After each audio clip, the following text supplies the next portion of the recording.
polisi itu adalah manusia. Benar. Tentu dia mempunyai keyakinan pada agamanya masing-masing.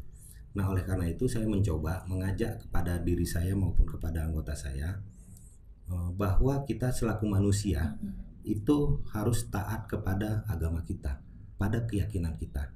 Apa yang diperintahkan oleh agama kita ya dilaksanakan. Apa yang dilarang ya dijauhkan. Kemudian kita juga seorang polisi. Nah, tentunya selaku seorang polisi ada aturan-aturan dari kode etik profesi Polri yang harus kita patuhi.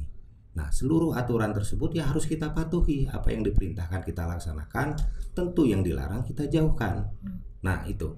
Jadi taat kepada agamanya, taat kepada seluruh aturan yang ada di kepolisian. Apakah cukup berhenti di situ? Tidak bisa. Kenapa? Kita harus bermanfaat. Nah, bagaimana supaya kita bermanfaat bagi masyarakat?